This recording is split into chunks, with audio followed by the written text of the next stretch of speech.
Fort Klamath.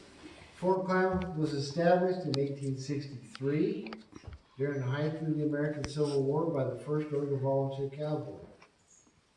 Later on, it was manned by the 1st United States Cavalry. Many years ago, when I was in the United States Army, I'm retired from the Army, or just tired. I actually served in Company A of the 1st United States Cavalry Division Horse Platoon at Fort Hood, Texas. What they done was they took my tank away and they gave me a horse. I went to a lot of different parades, the Rose Festival and that, Washington D.C. And I actually did get to meet and shake General Omar Bradley's hand. General Omar Bradley, you guys probably learn about him later on now, was one of the 4 big generals of World War II in Europe. Like I said, Fort Klamath was established here in 1863, just 2 months after the Battle of Gettysburg, where 58,000 soldiers died in 3 days of fighting. The reason they established Fort Klamath here in the Wood River Valley was its location. Colonel C.S. Drew looked at 2 other sites trying to build a U.S. Army fort in the Klamath Lakes District. One site was out by Olean Gap. He looked at the site and it had plenty of water and plenty of grass, but no timber to build buildings with. The other problem was the water down there was bad. The other site was on the hills overlooking what is now Klamath Falls.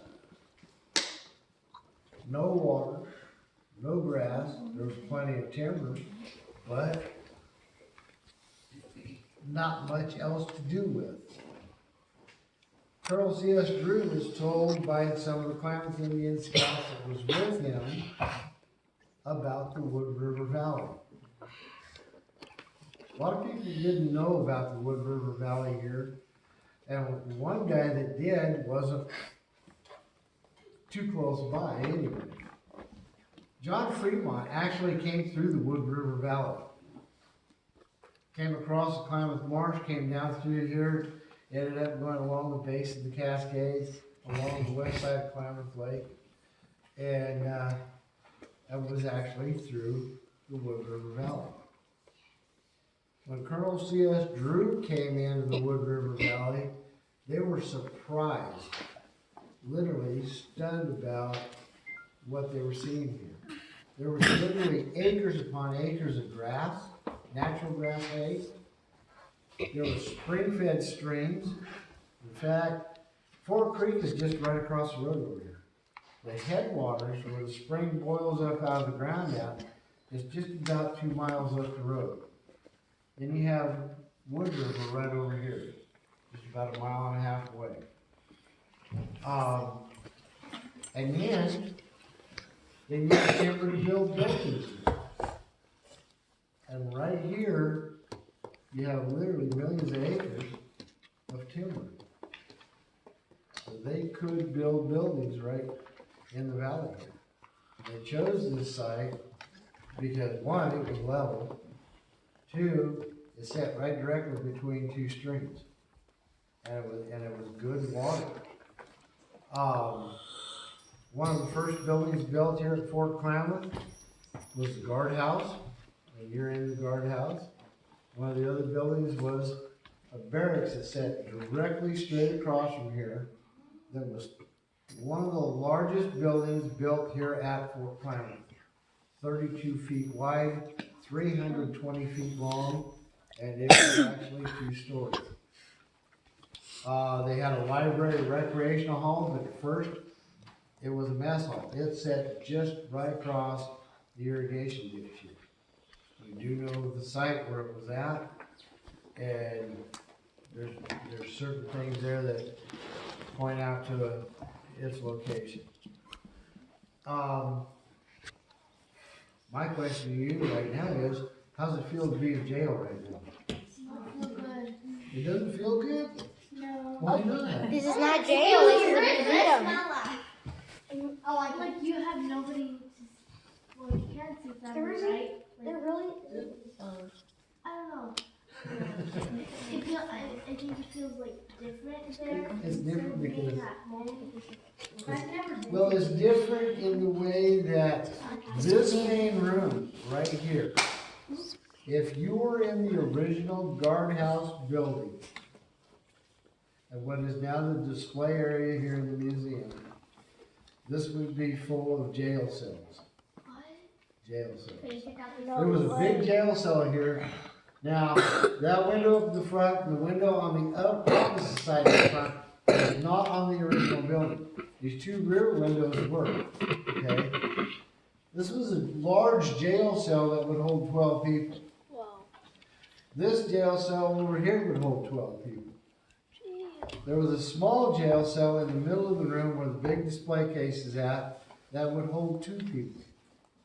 Up in the front where the restroom is today, would hold 12 people, another jail cell. Over here where this restroom is at and where my office is, that's where the guards actually stayed. We're very fortunate in the fact that there was a diagram drawn in a diary showing the interior of the guardhouse.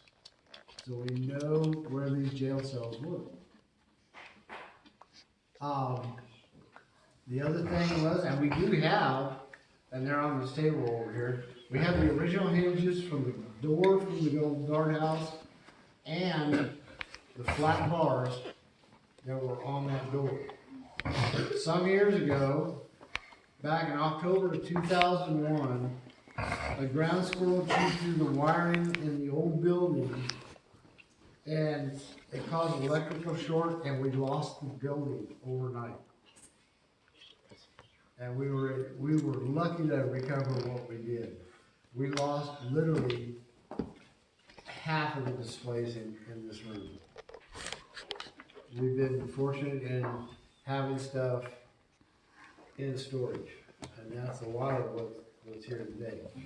But like I was saying, this fort was huge. It was the 3rd largest military post on the West Coast news today.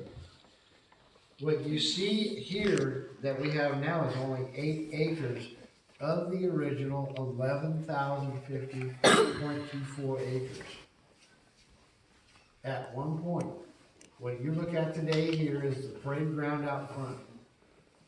On this side, and both sides of what is now Highway 62, all the way down to the Crater Lake Resort Campground, there were 80 buildings right through here. Wow. Standing right up here on the corner, just this side of the highway in the pasture, is where the hospital is.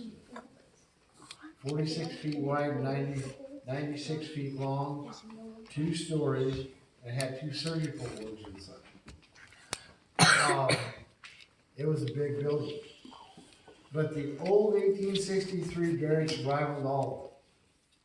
32 feet wide, 320 feet long, 2 stories, and it was a barracks that would house cavalry and infantry in the same building.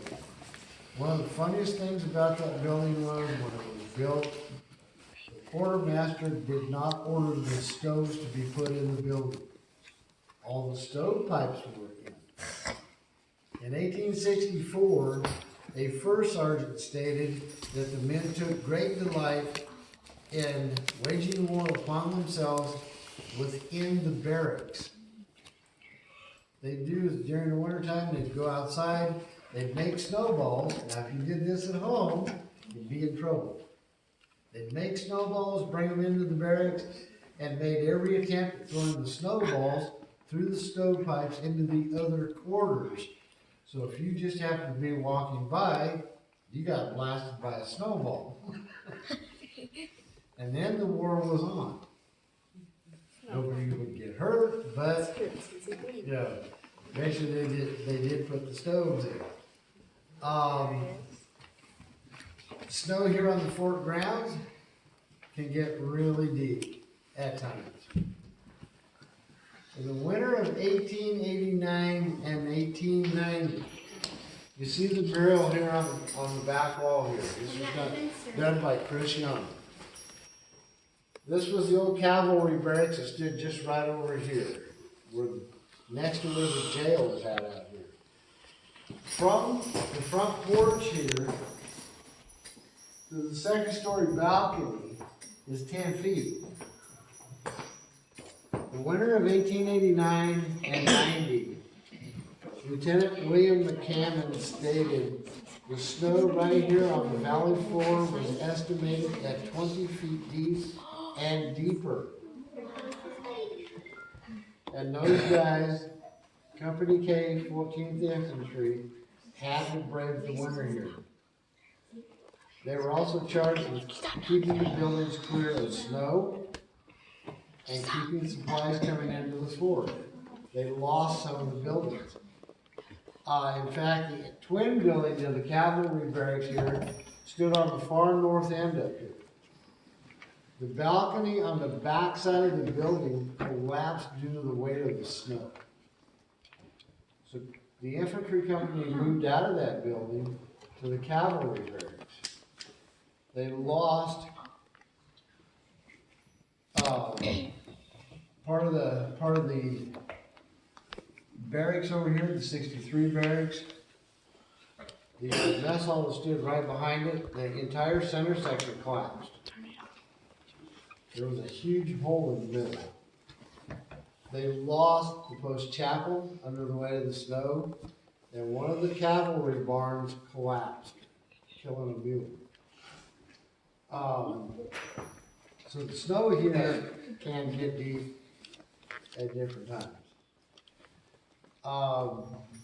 Fort Klamath was involved in a lot of the Indian Wars.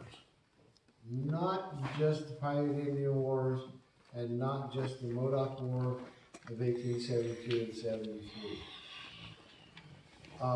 These guys were involved in the Nez Perce campaign against my great-great-grandfather, Chief Joseph. They followed, in fact, Company B followed Chief Joseph and his people from Whitebird Canyon in Washington all the way to the Bear Paw Mountains in Montana. The Modoc War, 72-73, Brigadier General Canby was killed in the lava beds. Captain Jack, the Modoc leader, was eventually captured, brought back here, held here at the guardhouse, right over here in the little jail cell, and was eventually executed here at Fort Klamath. You'll see 4 graves out here later.